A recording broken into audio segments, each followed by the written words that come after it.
com a paz do Senhor.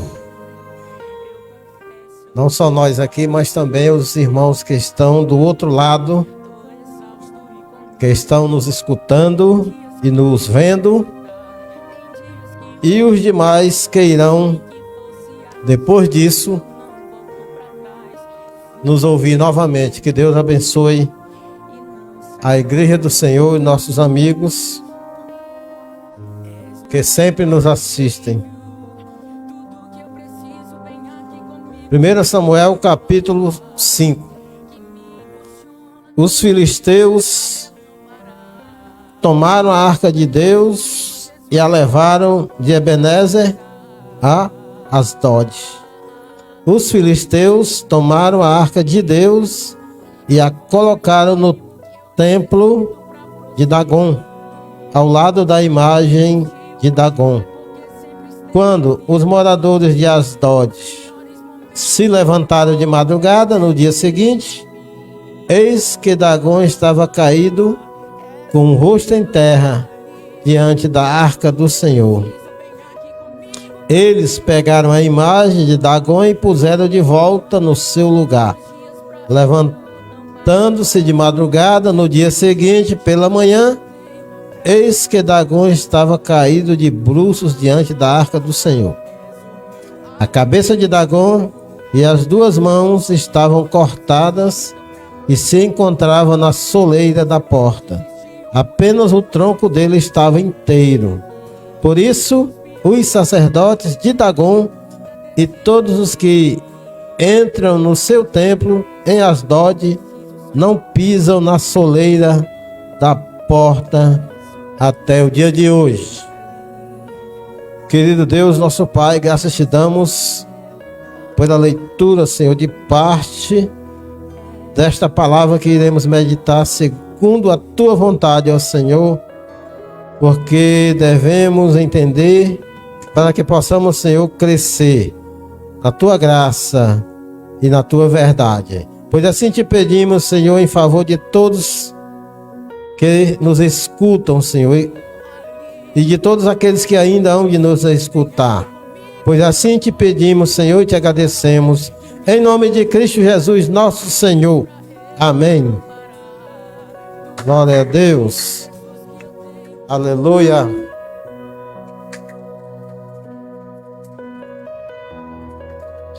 Glória a Deus. É um prazer imenso estarmos novamente aqui reunidos e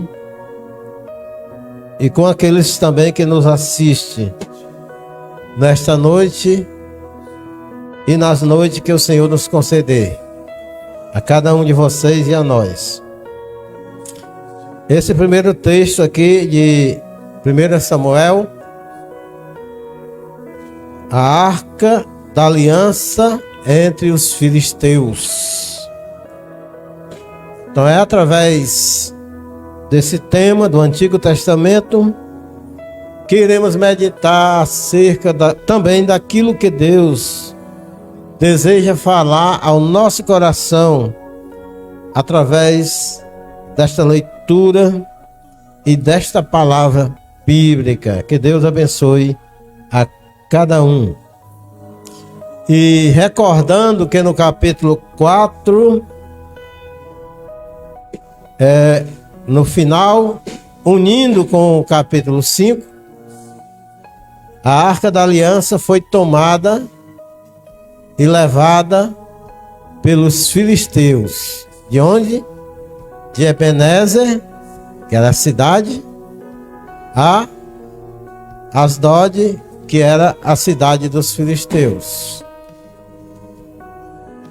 E no capítulo 6, os filisteus analisam como devolver a arca em segurança para Israel. Isso nos leva a analisar o nosso progresso espiritual também, né? Se estamos confiantes em agradar mais a Deus, para que o pecado não reine em nosso corpo mortal. Já que estamos praticamente começando um novo ano, precisamos também renovar cada dia os nossos compromissos, né? Com o Senhor. Com o Senhor que nos salvou, com o Senhor que nos comprou, com o Senhor que nos protege, com o Senhor que nos guarda, com o Senhor que nos cura, que nos fortalece, que nos salva. Enfim, são muitas as maravilhas que o Senhor tem feito em nossas vidas e que é capaz também de fazer a todos aqueles que humildemente entregam o seu coração a Ele. A arca entre os filisteus, os maus serão castigados. Primeiro, a arca de Deus é levada e colocada no templo ou na casa de Dagom, conforme o versículo 2 do capítulo 5. Talvez a arca de Deus tenha sido guardada junto, próximo ao ídolo Dagom, talvez como troféu, né, de conquista, já que os filisteus venceram a guerra contra os israelitas, causando grande mortandade. E também levaram com eles a arca da aliança, né? E por causa disso também foram mortos os 2 filhos do sumo sacerdote Eli.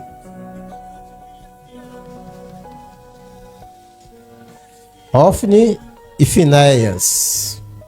Então foram esses 2 que foram conduzindo a arca, mas que morreram também na guerra. E quando o pai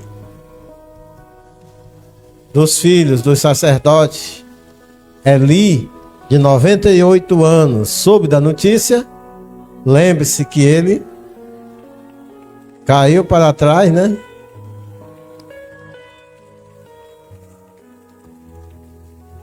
E como ele era muito pesado, quebrou o pescoço, né, na queda. E morreu. Aí teve também a história da esposa de Finéias, que também morreu de parto ao saber da notícia. Então as 2 notícias eram que tinham morrido os filhos de Eli, também seu esposo e Eli. E a segunda notícia foi que a arca de Deus foi tomada. Então a mulher foi a única que disse, né? Foi-se a glória de Israel. E colocou o nome no seu filho de Icabod, em outras versões, Icabode, né? E ela também faleceu. E ficou no povo a tristeza, né? Porque a arca do Senhor foi levada para o templo de Dagom como se fosse um troféu. E demais, o povo de Deus foi muito ridicularizado, né, por eles. Eles fizeram muita chacoca, muita zombaria do povo de Deus. Mas o Senhor não aceitou que Israel ou que os filhos de Eli fizessem daquela arca um ídolo, né? Parecido com Dagom, em que eles acreditavam que Dagom estava nas coisas que eles faziam, né? Nas oferendas que eles faziam e no próprio ídolo, né? Mas Deus não estava no objeto chamado arca, né? Mas Deus deixou que acontecesse para também Deus testá-los, para também Deus mostrar o seu poder, que ele não estava ausente e que ele não é um Deus que perde batalha. E como eles pensavam que o Senhor era um Deus fraco, um Deus que não sabia se defender, como Dagon, né?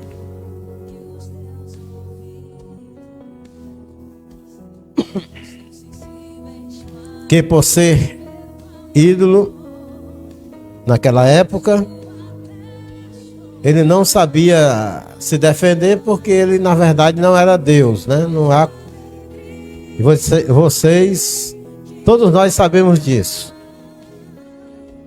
Então no dia seguinte, Dagon, o ídolo, estava caído, com o rosto em terra, em direção à arca do Senhor.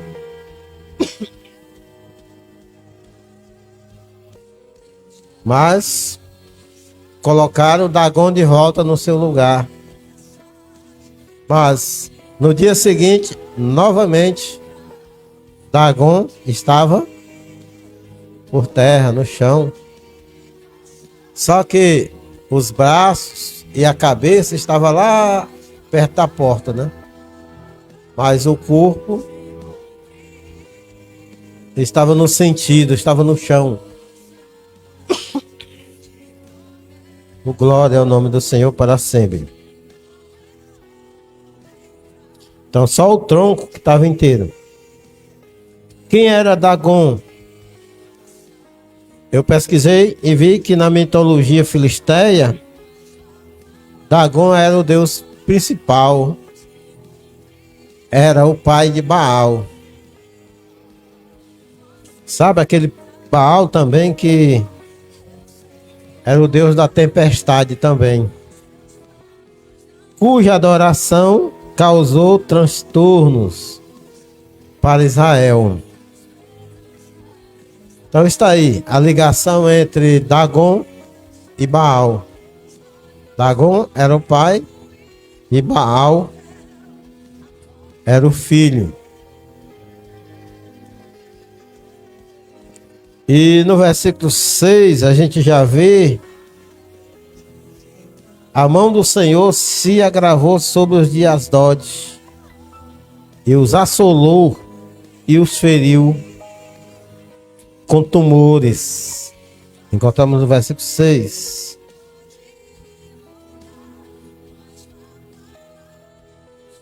Além desse episódio, né, do ídolo cair, se quebrar, também aconteceu de uma praga, né?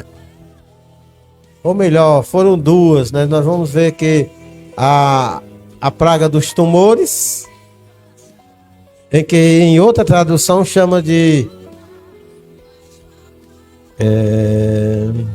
esqueci, hemorroidas. Tá certo? Então eles enviaram novamente. Você vai ver nos versículos 7 e 8 que eles enviaram novamente a arca para Gate. Então essa é uma das cidades, das 5 cidades principais, né, dos filisteus. Essa já é a segunda cidade, né? Asdod, Gate. Porque o pessoal da cidade resolveram não querer mais a arca entre eles, porque já estava causando estragos ao seu Deus e ao povo, né? E da mesma forma, chegando em Gate, a presença da arca provocou tumores nos homens, nas crianças, até os adultos. Homens, né? Crianças aos adultos. E novamente a arca seria transportada para Ecrom, a terceira cidade. Ao chegarem com a arca do Senhor, a população da cidade entrou em pânico. E uma nova assembleia foi convocada, em que participaram os príncipes, né? Eram cinco príncipes da cidade,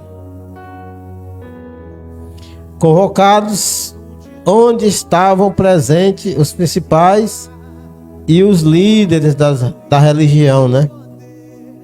Havia o temor de mais mortes com a praga dos ratos e os tumores nascidos nos homens. Então a arca deveria ser urgentemente devolvida às suas origens. Porque as cidades por onde a arca havia passado causou um verdadeiro terror na cidade. Já pensou os homens todos doentes, com tumores? Naquele lugar secreto, né? Nas partes íntimas. Não se sentiam, né? Ninguém se sente à vontade, né? Com essas coisas.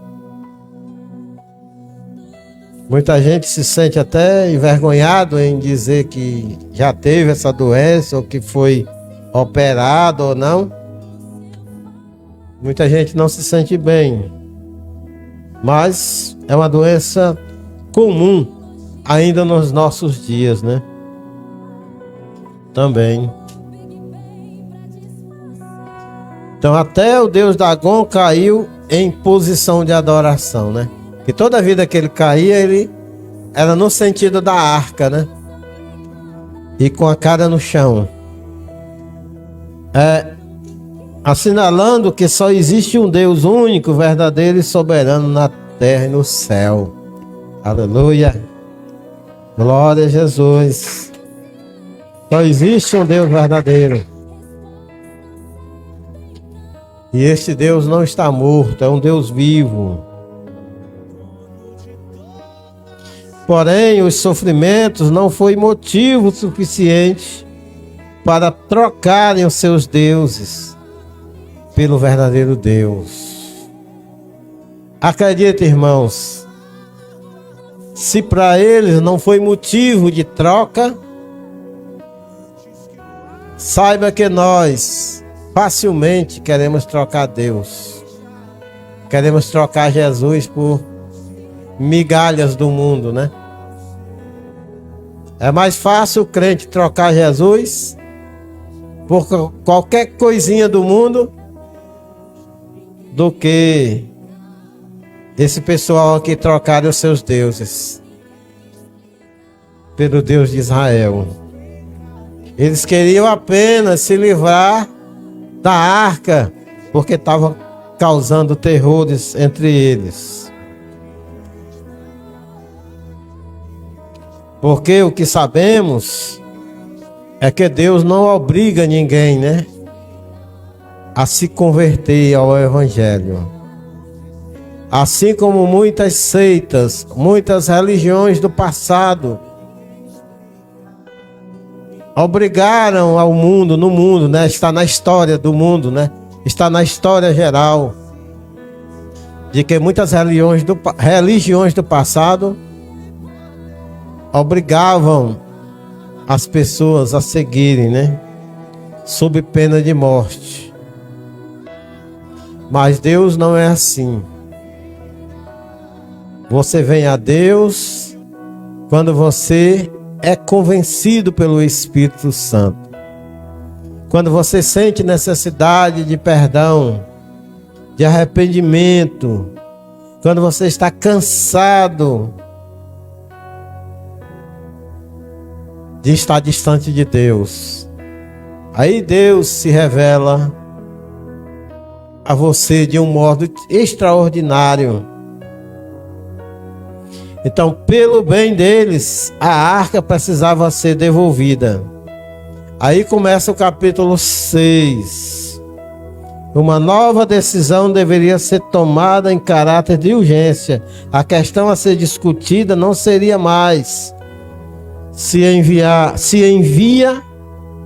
de volta ou não, mas como enviar a arca do Deus de Israel. Foi aí que eles bolaram a solução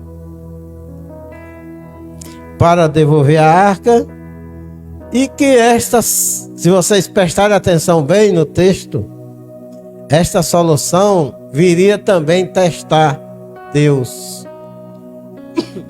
Se de fato Deus estaria na condução da sua arca.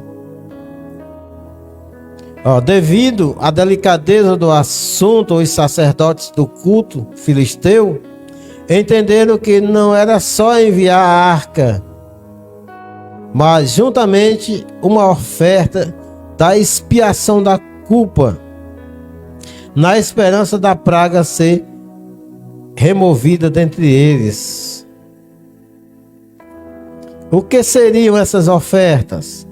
Imagens feitas de ouro dos tumores e dos ratos causadores da praga. Mas de que forma eles queriam fazer? Eles pegaram 2 vacas que teve seus filhotes, tinham tido seus filhotes recentemente, ainda estavam amamentando. Eram 2 vacas que não tinham costume de puxar carroça, de usar aquelas cangas, e colocaram justamente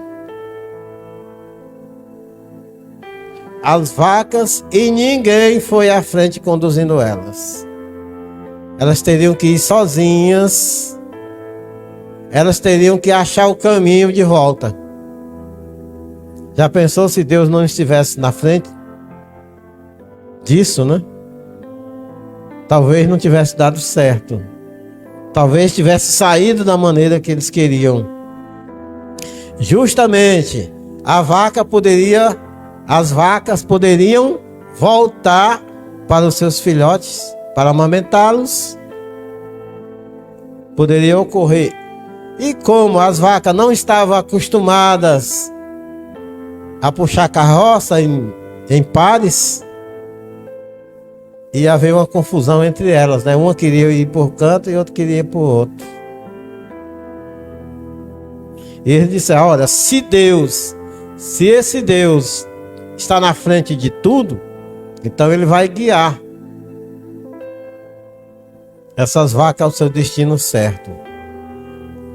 Então eles, da mesma forma que eles queriam testar, mas o Senhor as conduziu, foi tudo certo. Elas foram no rumo certo que era para ir.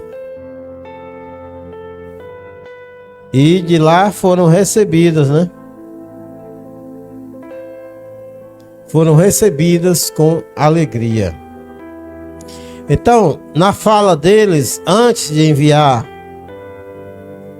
a arca, eles disseram que não deviam eles endurecer o coração como o faraó do Egito. Olha só, como eles conheciam a história, né, de Israel. Como eles conheciam a história de que Faraó endureceu o coração, e por isso que vieram as 10 pragas. E no final, não adiantou nada Faraó não querer abrir mão, porque ele teve que abrir mão no final. E eles não estavam dispostos a passar por isso, né? A querer persistir em ficar com a arca com eles, porque mais pragas viriam sobre eles e eles é quem perderiam, né?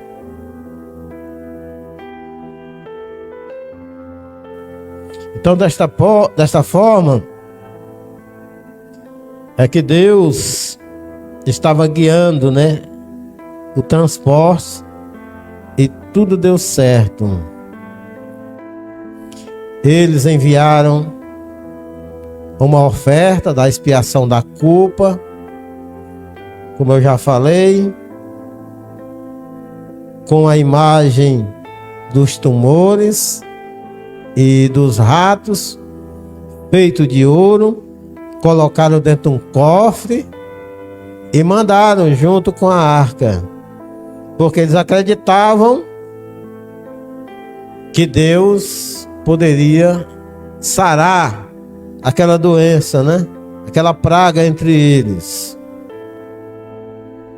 Então não podemos perder de vista aquilo que é mais sagrado em nós, que é a sua presença, né, irmãos? Aleluia. Eles perderam a arca e a glória foi-se. Mas na verdade, a glória já tinha se afastado deles há que tempo, né? Desde muito tempo, a glória tinha se afastado deles. E o sacerdócio de Israel, como nós falamos antes, esteve em crise, né, por causa dos pecados dos filhos de Eli. E Deus estava cumprindo a sua palavra em restaurar. Aleluia. E foi o caso dos filhos de Eli morrerem para se cumprir a promessa de Deus de que os 2 filhos de Eli morreriam num dia só, por causa dos seus pecados não confessados, e que já há muito tempo, fazia anos, que eles desagradavam a Deus, atrapalhando o culto de Deus, desobedecendo a palavra de Deus. Então nós também, como servo de Deus, não podemos perder aquilo que ganhamos do Senhor, a glória do Senhor que veio sobre nós. Então hoje as pessoas sofrem com as suas culpas. Esta é a mensagem que nós devemos deixar. Sofrem, mas não procuram a solução para as suas culpas, né? Não procuram uma maneira de se aproximar de Deus para serem curadas.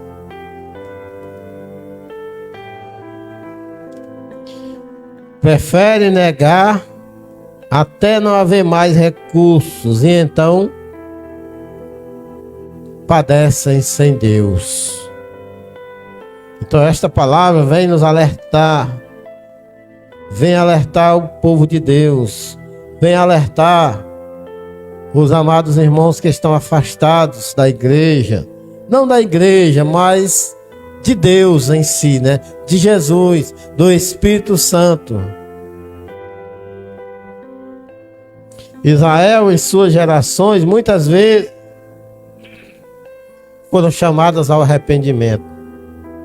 Foram aproximadamente 500 anos de reinos, desde Saul até o último rei de Israel, no reino dividido.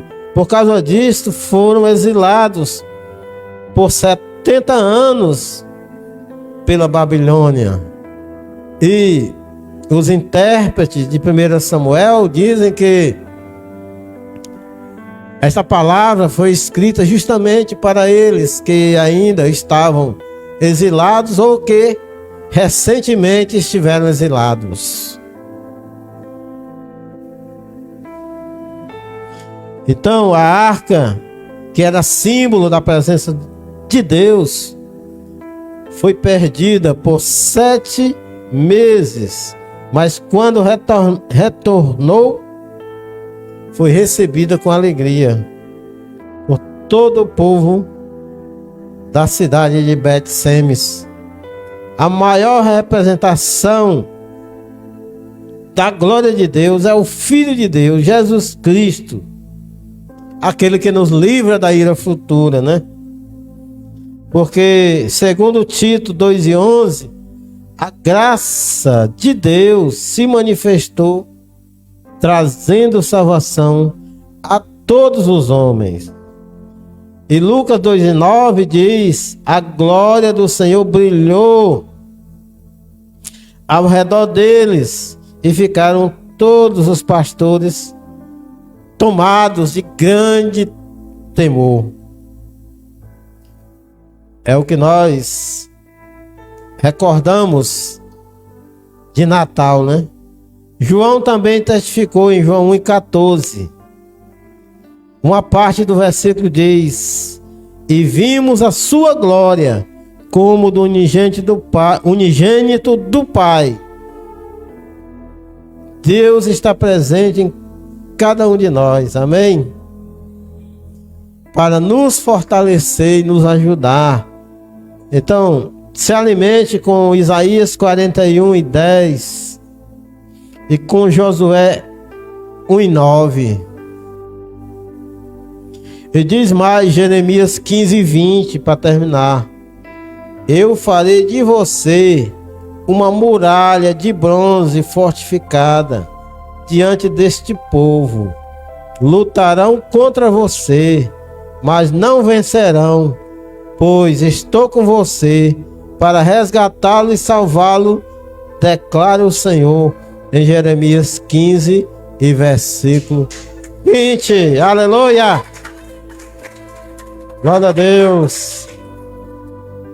Se você do outro lado também crê, siga o Senhor, se ligue ao Senhor, busque ao Senhor, buscai ao Senhor enquanto se pode achar, invocai-o enquanto está perto, deixe o ímpio o seu mau caminho e siga o caminho de Deus, que é Jesus Cristo, o verdadeiro caminho, a verdade e a vida.